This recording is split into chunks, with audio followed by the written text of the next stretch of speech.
سجدہ اتنی بڑی قوت ہے، ہزاروں ایٹم بمبوں کے اندر وہ قوت نہیں ہے جو سجدے کے اندر طاقت رکھ رہی ہے۔ آج دنیا سے ہم ڈر رہے ہیں اس لیے کہ ہمارے سجدے چھن گئے ہیں، ہمارے سجدوں کی آبرو چھن گئی ہے، ہمارے سجدوں میں وہ حرارت اور گرمی نہیں رہی، وہ رقت اور وہ نرمی نہیں رہی۔ بدر کا میدان ہے، 1000 کا لشکر جرار مقابلے میں ہے، اور وہ پورے لاؤ لشکر کے ساتھ ناز و تفاخر کے اندر مسلمانوں کو ملیا میٹ کر دینے کے جذبوں سے دانت پیس رہے ہیں کہ آج مسلمانوں کو کچا چبا دیں گے۔ مسلمانوں کے ساتھ پاس صرف 8 تلواریں اور ان کے بطن میں کھانے کے لیے کچھ نہیں۔ جس کھجور کو چوس کے روزہ رکھتے ہیں اسی کھجور کو چوس کے روزہ افطار کرتے ہیں۔ یہ حالت مسلمانوں کی، بدن پہ چتھڑے لگے ہوئے کپڑے ہیں، عجیب حالت ہے۔ پھر کون سا آسرا تھا جو مسلمانوں کے کام آیا؟ مصطفیٰ کریم نے مسجد عریش میں سجدے میں پیشانی جھکا دی۔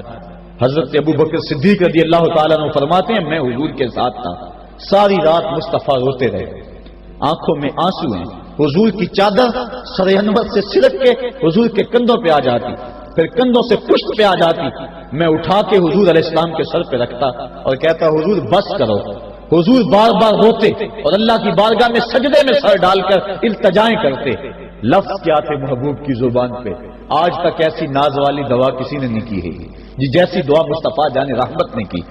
مصطفیٰ کریم سجدے میں سر رکھا ہے اور کیا کہا؟ اللہم ان تہلک ہذہ العصابہ لم تعبد فی الارض ابدا۔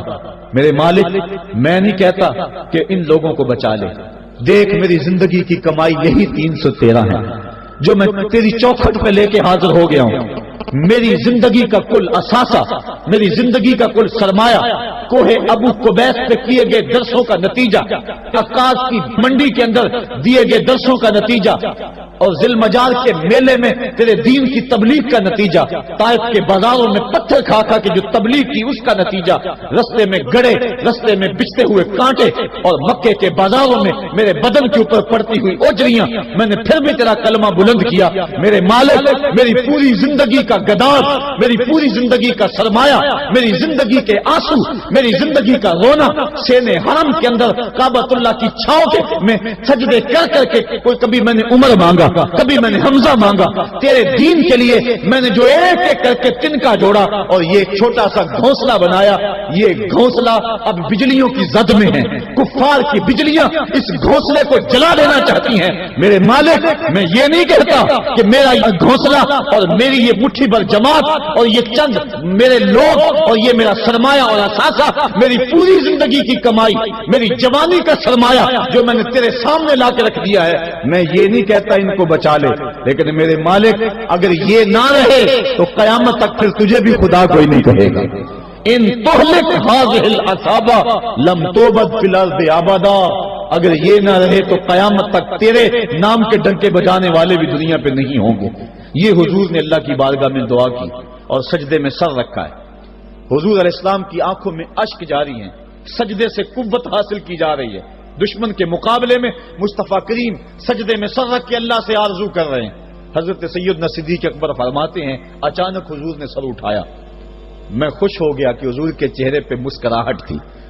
حضور مسکراتے ہوئے فرمایا ابشر یا ابا بکر ھذا جبریل آخذ بعنان فرسہ، ابو بکر بشارت ہو، وہ جبریل اللہ کی مدد لے کر آ گئے۔ تو یہ سجدے تھے جن سجدوں نے ظالم اور جابر قوتوں کا منہ توڑ کے رکھ دیا۔ حضرت علی المرتضیٰ روایت کرتے ہیں رضی اللہ تعالیٰ عنہ، فرماتے ہیں میں نے ہاتھ میں تلوار تھامی اور میدان میں کود پڑا، میں نے کئی کافروں کو واصل جہنم کیا، پھر پلٹ کے دیکھا کہ میں حضور کی زیارت کر لوں، لیکن مجھے حضور نظر نہ آئے۔ میں نے ڈھونڈا تو ایک سمت حضور نے پیشانی سجدے میں رکھی ہوئی تھی اور زبان پہ لفظ تھے یا حیو یا قیوم، یا حیو یا قیوم۔ حضور یہ پڑھتے جا رہے تھے، یا حیو یا قیوم کا وظیفہ پڑھتے جا رہے تھے اور سجدے میں پیشانی تھی حضور کی۔ میں پھر دوبارہ آیا اس سجدے سے جوش لے کر، اس سجدے سے گرمی اور حرارت لے کر، اور پھر دشمن کی صفوں میں کود گیا۔ میں نے ایک کافر کو واصل جہنم کیا، پھر زیارت کے لیے واپس آیا، دیکھا تو پھر سجدے میں حضور نے سر رکھا ہوا ہے اور یہی کہہ رہے ہیں یا حیو یا قیوم، یا حیو یا قیوم، یا حیو یا قیوم برحمتک استغیث۔